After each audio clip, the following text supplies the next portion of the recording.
my name is Tulan and today I will discuss 4 contemporary issues in event management that are central to understanding the current landscape, which are sustainability in event industry. Secondly is gender inequality in event sector in Vietnam. Thirdly is stress and mental health in the event industry. Lastly is hybrid future of the event. Before we dive into 4 contemporary issues, I would like to take a moment to reflect on the workshop I previously delivered on, which is contactless technology in events, especially in music events. The use of group reflective cycle, which offer an organized method of reflection through 6 stages: description, feeling, evaluation, analysis, conclusion, and action plan, is crucial to my analysis of the recent workshop on contactless technology in events, especially in music events. I will be better able to explain what I have learned and how I can use the insight going forward with the support of this framework. Moving to the first stage description, with an emphasis on enhancing safety, effectiveness, and attendee experiences. The workshop investigated using contactless technology, such as smartphone application, RFID wristband, and cashless payment into music event through active participation. It improved participant comprehension of this tool, which were in line with the educational rhythm. The audience were able to actively engage with the content through interactive conversation and the presentation on my point of view. The second stage is feeling. Initially, I was more eager and nervous about the workshop, considering the importance of contactless technology post-pandemic and my fear about comprehending the technical nuance.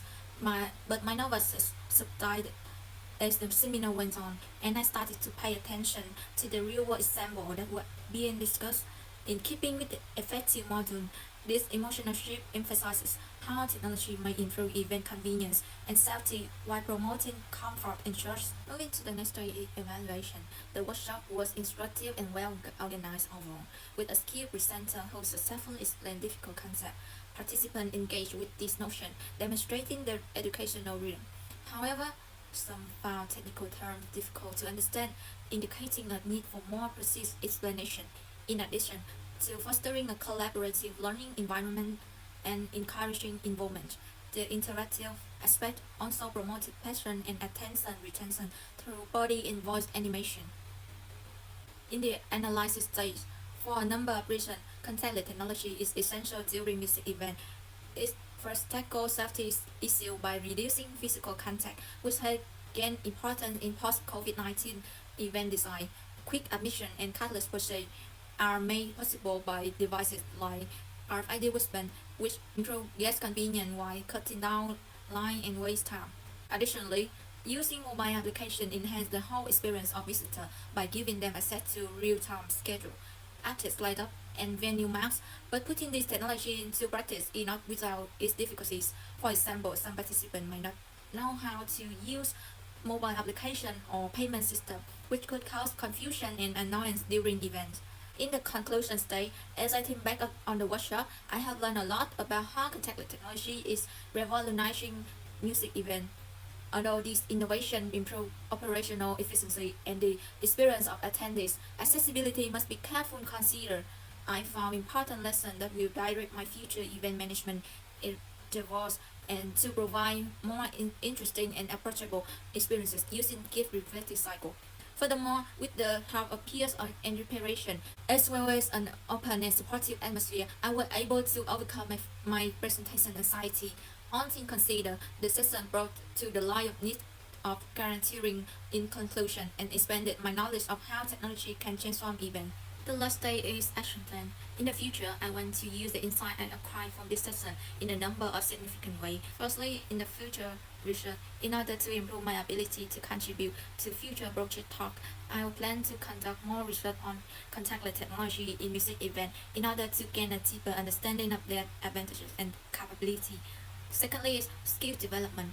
I will enroll in seminars on event technology courses to hone my technical abilities and get practical experiences with devices like RFID system and smartphone application. Thirdly is engagement strategy to guarantee greater participation and comprehension. I will incorporate interactive components like live demos and Q&A session into my lecture and workshop in the future. Last but not least is feedback mechanism.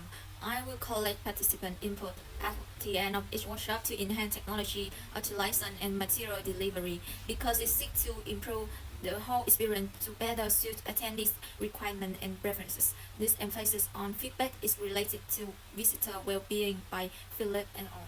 Now moving to the first contemporary issue is sustainability in event industry. The event sector has grown significantly, but this growth has come as a significant environmental cost. Resource usage, gas production, and greenhouse gases emissions are all greatly influenced by events. Due to operational difficulties in the event sector and growing client as well as legislative pressure to give environmental practice first priority, sustainability has emerged as a crucial concern. Failing to live up the expectation of younger generation, especially Generation Y and Z, who place a higher value on sustainability and green lifestyle, may result in fewer people attending events. Therefore, the future of sector depends on striking a balance between environmental representation and economic growth. The 1987 Burnham Report definition of sustainability places a strong emphasis on addressing current demands without endangering future generations. By combining environmental, social, and economic factors, this is consistent with the triple bottom line concept by Stoddard. According to Hum, crucial components of sustainable development include economic sustainability. This refers to long-term maintenance of profitable enterprises and economic activities. Secondly, social or crucial sustainability. A society based on moral value, human rights, equality of opportunities, and unexploited support of local communities. Thirdly is environmental sustainability. This is accomplished by reducing pollution, conserving biodiversity, managing natural resources, and safeguarding the environment. With an emphasis on the three interrelated pillars, national and international viewpoints on sustainability now accord with the TBL framework. In the event industry, sustainability has lately gained strategic importance, necessitating that planners take into account the effect on the economy, society, and environment. But there are difficulties in striking a balance between the demand of many stakeholders, including in venues and service suppliers. Events freely use resources and threaten the environment, especially when held in decentralized settings with little alternatives for mitigation. Sustainable practices are further complicated by the fact that logistics and transportation, particularly air travel, increase carbon dioxide emission. These challenges are best shown by the 2023 Blackpink concert at Eden Stadium. It created 20 tons of rubbish every night despite providing economic advantages with over 30,000 people per night.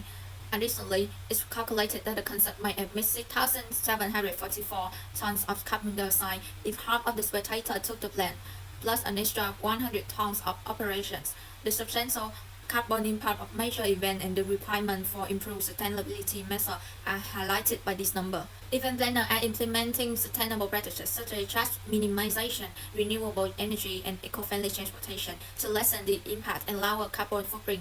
Utilizing eco-friendly product, recycling and upcycling are examples of practices that promote a circular economy and show a dedication to reduce environmental effects while attempt to lower carbon footprint through energy efficient techniques and optimal logistics support globally sustainability initiative. Following environmental standards guarantee moral and lawful operation, which share responsibility among governments, organizers, and participants. The study offers insightful information on sustainability in the event industry by reference both academic and non-academic sources. However, it has some limits and needs additional investigation, just like any other specific attempt. To address sustainability in all of its phases, future research should examine the social and economic effect of occurrences. Although there is research on sustainable methods, it is scarce, especially when it comes to supply chain, waste management, and energy efficiency. Further in-depth research is also required to improve knowledge of sustainability in event coordinating. Appreciating information from many viewpoints is essential in the event sector, especially when it comes to sustainability. According to Smith, event brief lifetime, large scale, and interference with municipal planning might make it appear unsustainable. But even non-sustainability focused events can inspire eco-friendly practices in participants. I would suggest some sustainable event effort based on the revolution of the international standard and study like how to plan and deliver environmentally sustainable event and program by UN in collaboration with green organizations. Firstly, is find best location for event and sustainable transportation. To cut down on travel emission, event planners should select location close to attendees and encourage back-to-back scheduling, convenient areas with close by lodging, dining option, and local business alliance that provide discount can improve sustainability in Vietnam. promote bike rental, carpooling, ride-sharing, and public transportation like the metro in Hanoi. Venues close to rail station or airport can help reduce emission for major events. Secondly is adopt digital solution. E-ticket and smartphone application are example of digital solution that can greatly save waste and increase attendance. Specialized application for events streamline data, improve the experience of attendees, and give organizers useful information. In addition to increasing accessibility, virtual platforms support sustainability objectives. Incorporating these sustainable practices into my future event management job would not only show environmental issues but also improve the entire experience for stakeholders and attendees. We can help create a more responsible future for events throughout the world by encouraging a sustainable culture. The second contemporary issue I will discuss is gender inequality in event sector in Vietnam. Vietnam has carried out a nationwide gender evaluation every 5 years for the past 20 years. Disparities in areas such as governance, labor, agriculture, transportation, urban development, family lifetime, and climate change are among the areas where this multi-agency study assesses gender equality across socio-economic variables. It's obvious that gender equality is not a secondary concern, rather, it's a fundamental aspect of the quality, longevity, and advancement that may be drawn from Vietnam's socio-economic process. As a component of larger socio-economic environment, Vietnam event sector represents both opportunities and obstacles in the pursuit of gender equality. Strong gender stereotypes still stand in the way of complete equality, despite advancements such as 50.9% female labor force participation rate and the 28.2% female representation in leadership positions. In Vietnam, workplace norms and social biases continue to pose hidden barriers for women in leadership positions. According to AI measures, the first glass ceiling was first surveyed in literature in the 1980s, despite imperceptible barriers that keep competent women from achieving high positions. Despite Vietnam's advancement in gender equality legislation, this obstacle, a sort of self-discrimination, remain a place because of ingrained prejudice and institutional preconception, particularly in industry where males predominate, including events and logistics. Stereotypes have an impact on recruiting and professional protection. There's a fewer chances for high-paying employment for women than for males, and the salary disparity still exists even the women in the same position. Women also encounter obstacles, including limited access to networking opportunities, finance, and mentorship, all of which are essential for professional advancement in the event industry. According to the result, bias in hiring practices and bias that cast doubt on their emotional stability and leadership skill are only two of the major challenges faced by women entrepreneurs. While many companies express interest in workplace gender equality, over half did not take any tangible steps, according to a 2020 study of 236 organizations conducted by BUSI1214-Contemporary and Deloitte. Instead of being shared duty, cultural norms frequently portray workplace gender equality as a woman concern. Strategies that are adapted to local settings and cultural practices are essential, according to the International Labour Organization. This trend is clarified by Hofstede's cultural dimension theory in 1980. High power distance strengthen hierarchies and make change challenging, whereas collectivism put the good of the collective before the interest of any one person. Despite cultural opposition, young urban middle-class women in Vietnam are defying gender convention as a result of globalization. To foster professional development, female leaders must handle opposition to change and embrace feminine quality like cooperation. Gender parity and norms can be redefined by striking a balance between cultural beliefs and global change. Even while there's an interest in workplace gender equality, many organizations still do not fully comprehend it and have not put associated policy into place. Intervention in Italy now have the chance to increase awareness, advise business on women empowerment policy, and evaluate their effect on sustainable development. The variety of experiences in event spaces and the way in which inequality is conceived and negotiated require more study from feminist, gender concepts, and intersectional viewpoint. It is possible to get an understanding of intricate social dynamics and emotional interaction by explaining how events are attended, what is done, and whose opinions are respected. Examining workplace gender equality in post-COVID-19 era is essential for the event industry in order to assist companies in putting policy in place that promote the advancement of female employees. Important topic for additional research I highlighted in the study, especially with relation to gender equality in Vietnam event sector, which call for a multi-pronged strategy. I would strongly suggest that structural adjustment and focused intervention are required in order to establish an inclusive workplace. Policy in the workplace should encourage family-friendly behaviors for both women and men, and in training initiative may tackle unconscious prejudice and change how people view women in leadership positions. Through programs like the National Strategy on Gender Equality from 2021 to 2030, which attempts to provide access to resources and encourage entrepreneurship, the Vietnamese government is already attempting to increase the number of women in the workforce. Vietnam event sector might grow and establish itself as a pioneer in gender equality by conforming to international norms such as the UN SDG 5 gender equality. Besides, career advancement in the event business is still constrained by ingrained gender norms, despite Vietnam's ability to increase women's entrepreneurship and employment engagement. To overcome this obstacle, society, corporation, and the government must continue to work forward, fostering an atmosphere in which women might prosper alongside males. Stress and mental health in the event industry will be the third contemporary issue discussed. Stress, burnout, and health problems are common in the event sector because of high pressure, deadline-driven nature, long hours, and frequent weekend work. It is one of the top 10 most stressful industries in the world, and workers are under more stress because of its quick expansion and rising demand for interesting events.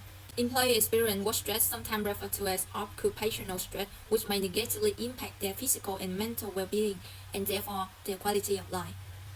Important causes of stress in the event sector include workload and time pressure. According to University of Hertfordshire research, 40% of participants rated their stress level as an 8 out of 10, indicating that event workers frequently deal with excessive workloads. Common stresses that affect performance and mental health include excessive workload, long hours, and a lack of control.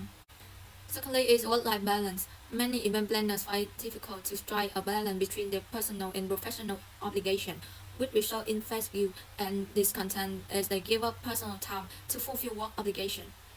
Thirdly is unfair treatment at work. Burnout risk is greatly increased by unfair treatment, such as discrimination, favoritism, and underappreciated efforts. According to Gallup poll, workers who pursue mistreatment are 2.3 times more likely to become burnout.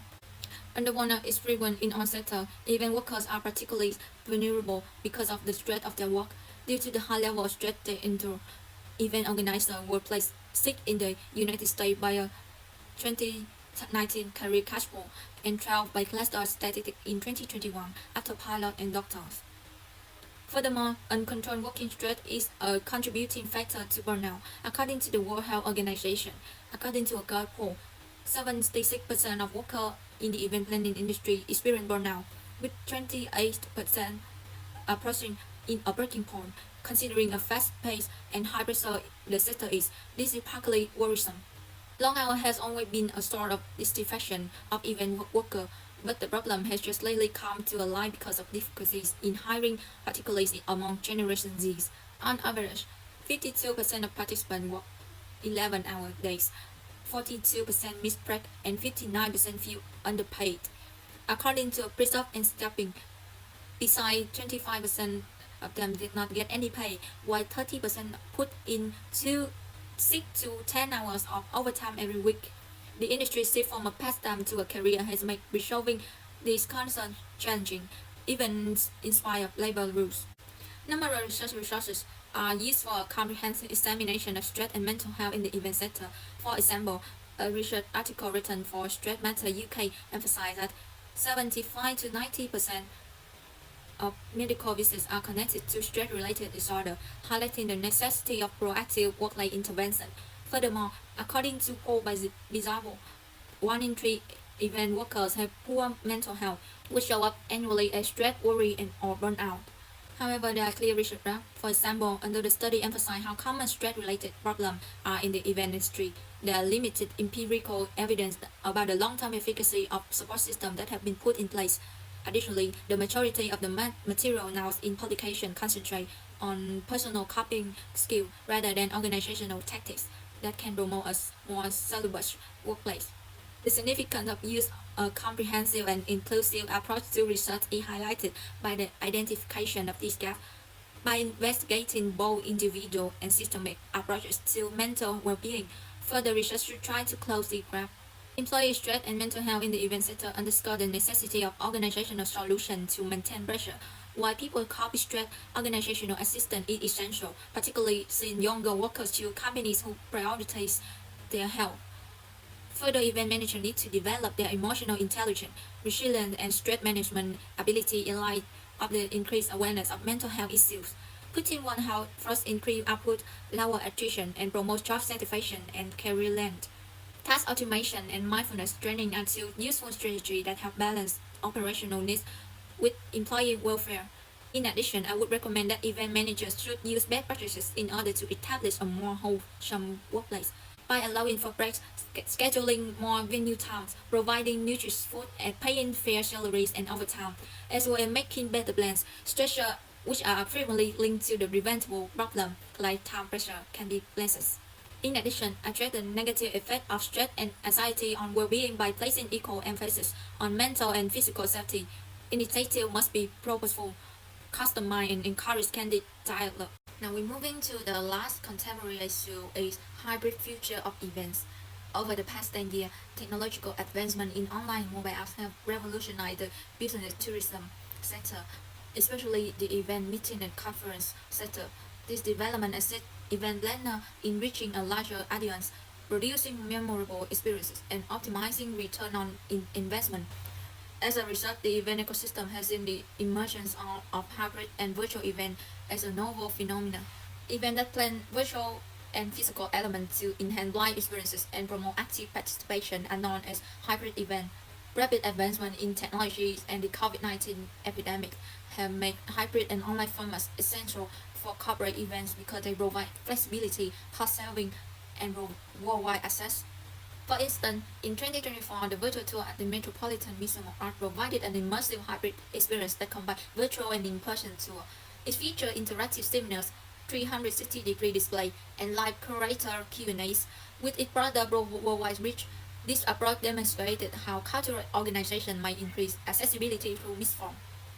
Events that are virtual or hybrid have a number of benefits, such as a wider audience reach and less obstacle like expense, time, and travel. They may be swiftly modified to satisfy customer demand and are up to 90% of less expensive to plan than traditional events. Additionally, by achieving content for later viewing, these virtual events may generate extra income from non-attendees, and automated data system provide insightful information.